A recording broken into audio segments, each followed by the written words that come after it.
13 hari sudah peristiwa banjir bandang dan longsor menerjang wilayah Aceh. Bantuan demi bantuan datang silih berganti dari sejumlah kalangan. Namun, belum juga cukup untuk memenuhi kebutuhan harian korban. Korban banjir juga banyak yang tidak mendapat tempat pengungsian yang layak. Harta benda hingga rumah mereka rusak total, bahkan tidak sedikit yang ikut tersapu banjir.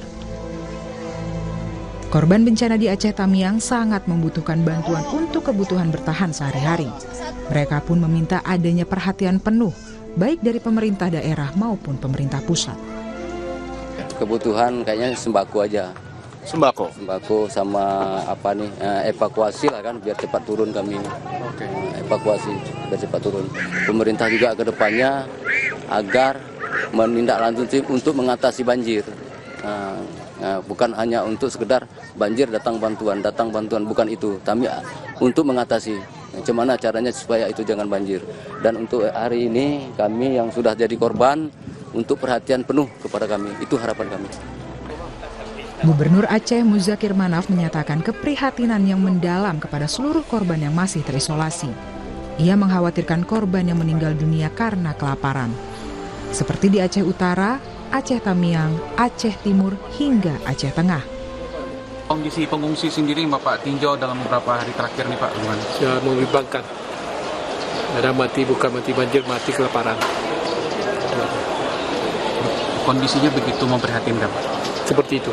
Instruksi Bapak langsung kepada jajaran? Saya jajaran semuanya, termasuk Krisi, kerja aktif, supaya dapat tersalur sembako kepada mereka-mereka yang cukup membutuhkan.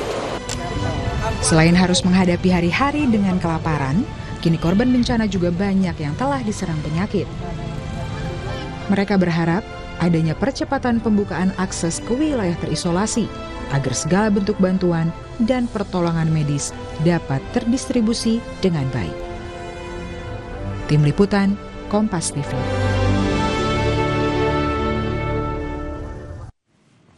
Saudara, korban banjir dan longsor di wilayah terisolasi di Aceh terancam kelaparan. Bahkan Gubernur Aceh mengkhawatirkan para pengungsi meninggal karena kelaparan. Lalu bagaimana sebenarnya pendistribusian bantuan logistik di wilayah Aceh? Apakah bisa dilakukan secara merata? Dan untuk membahasnya kita sudah bergabung dengan Bupati Aceh Tengah, ada Bapak Haili Yoga. Selamat malam, Pak Haili. Selamat malam dari Aceh Tengah. Ya, Pak Haili, salam rindu, salam doa dari masyarakat Indonesia. Pak, tapi boleh kalau diinformasikan kepada kami, bagaimana sebenarnya pendistribusian logistik di wilayah terisolir di Aceh Tengah, Pak? Terima kasih. Perlu kami sampaikan bahwa daerah kita terdiri dari 295 desa.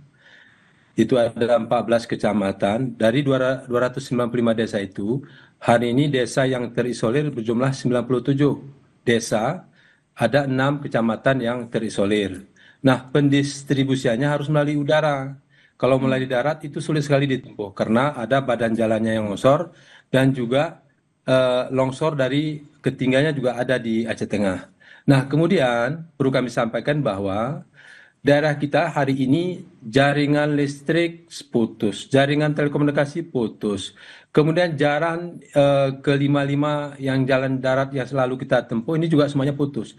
Salah satunya akses yang bisa membantu Aceh Tengah adalah melalui udara. Bantuan setiap hari, tapi karena melalui udara kan sangat terbatas. Dan yang mengerikan hari ini adalah kelaparan. Nah, kelaparan menjadi faktor utama hari ini.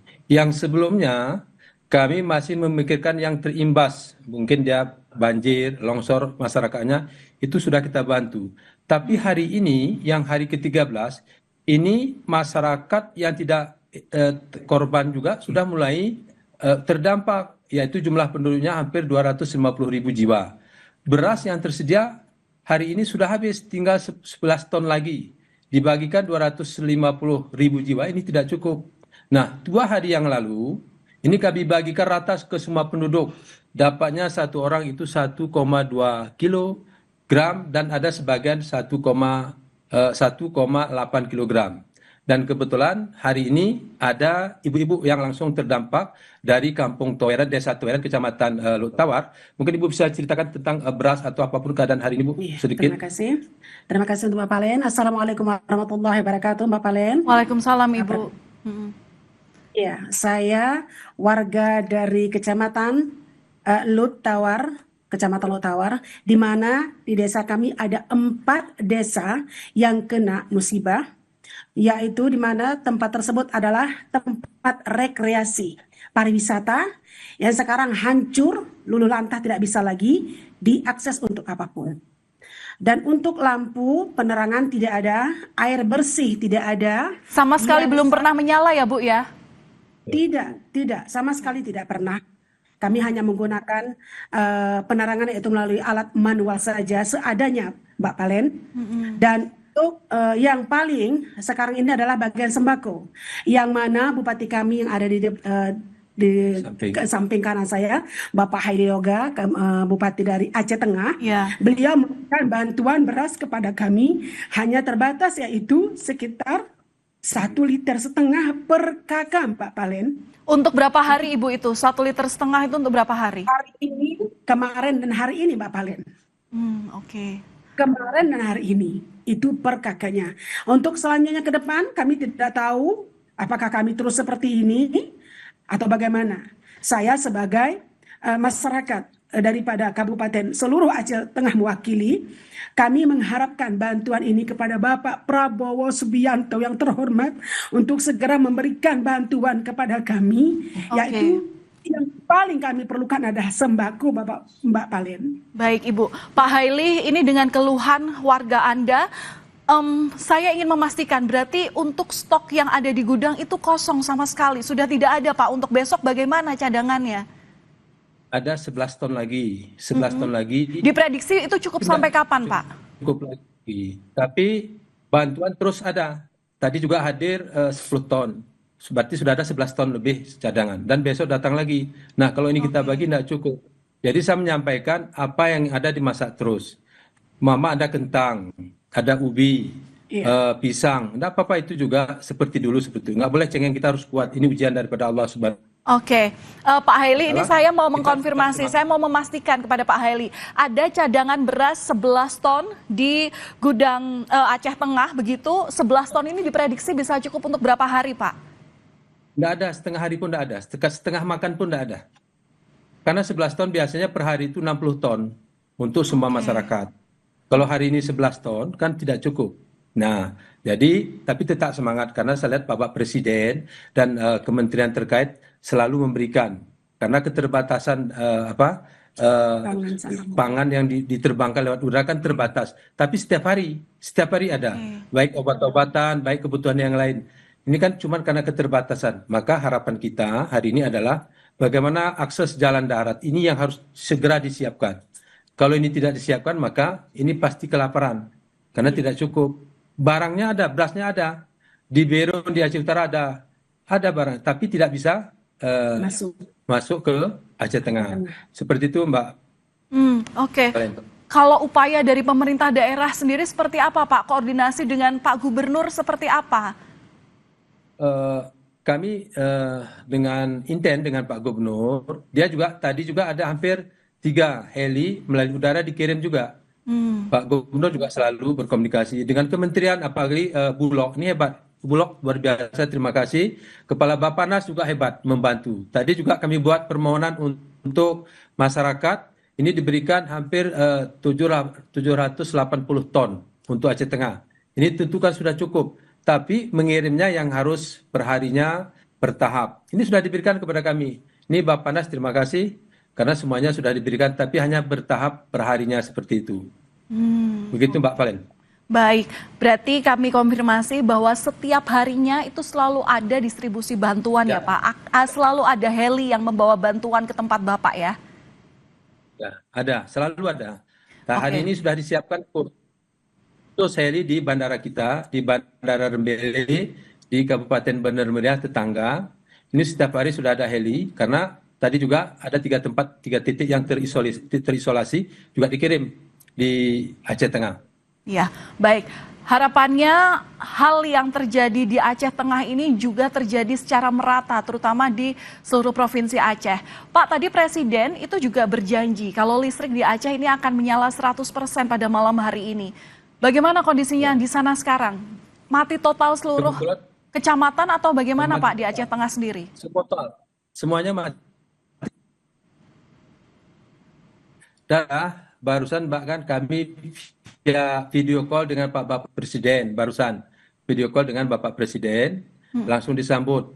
Insya Allah nanti beliau akan hadir di Aceh Tengah, melihat secara langsung di bagaimana kondisi di Aceh Tengah. Seperti itu Mbak Valen, kami bahagia sekali dapat bervideo call saja dengan Bapak Presiden seperti sudah dapat beras seumur hidup bahagia. Itu saya sampaikan kepada masyarakat bahwa kita terus berdoa, semoga Bapak Presiden itu bisa hadir, melihat kondisi kita hari ini, yang krisis pangan ini, yang kita khawatirkan, ini Mbak ya perlu kami sampaikan, ini pegawai bidan atau perawat dokter yang mau berangkat ke rumah sakit juga tidak bisa, karena BBM tidak ada. Masyarakat yang sakit juga diobati sekedarnya saja. Tapi obat-obatan alhamdulillah selalu diberikan oleh Kementerian Kesehatan. Ini luar biasa. Seperti itu Mbak Valen. Oke, Pak, singkat saja, ini juga untuk penjaminan kesehatan kepada warga Bapak. Untuk obat-obatan di tengah kondisi mati listrik begitu, bagaimana Pak? Ini apakah bisa dalam kondisi baik obat-obatannya dan bisa dikonsumsi warga? Tim kesehatan di sana bagaimana Pak dalam menangani kesehatan masyarakat? Singkat saja Pak. Terima kasih, tim kesehatan bagus. Cuman kemarin kami juga pernah kena semprot sama dokter. Pak Bupati kenapa nggak kerja bagus? Kami tidak ada BBM, tidak ada nih. Jadi dia mengatakan itu kan rasa Bu ya, rasa mungkin tidak bisa maksimal Bupati memperhatikan. Tapi kami bangga, dia masih bisa berjalan, bertugas meskipun jalan. Mungkin sedikit Mbak Valen, ini Pak Kepala Desa sedikit saja. Pak Kepala Desa sedikit saja. Desa apa? Ya. Selamat malam Bu Valen. Ya. Iya, selamat malam Pak. Sedikit Pak, boleh dibagikan informasi pada kami apa yang dirasakan Bapak dan warga di desa sana? Ya, kami dari desa Tueren 4 kampung, Tueren Nukan, Tueren Toa, dan Tueren Antara, Wak Tueren terkena banjir, lahan, pertanian, rumah penduduk, perkebunan habis semua, habis. Kami mohon bantuan untuk akses jalan ke kebun dan perbaikan sawah ataupun membuka sawah yang sudah hancur. Baik, baik Pak. Baik. Kami harapkan Bu. Semoga apa yang disampaikan Bapak Ibu sekalian didengar oleh pemerintah pusat, oleh pemerintah daerah. Yang jelas kami berharap Pak Haili lindungin warganya, terus dipantau seperti apa kesehatan, dan masyarakat ini harus tetap kuat dengan kondisi yang seperti ini. Kami bersama Bapak dan juga warga di Kabupaten Aceh Tengah. Terima kasih sudah berbagi informasi dan cerita kepada kami di Kompas Malam, Kompas TV. Salam sehat selalu Bapak Ibu. Ya. Saudara, kami akan kembali usai jeda. Krisis energi di wilayah Aceh mulai berdampak pada pelayanan kesehatan. Kami kembali usai jeda untuk Anda, saudara.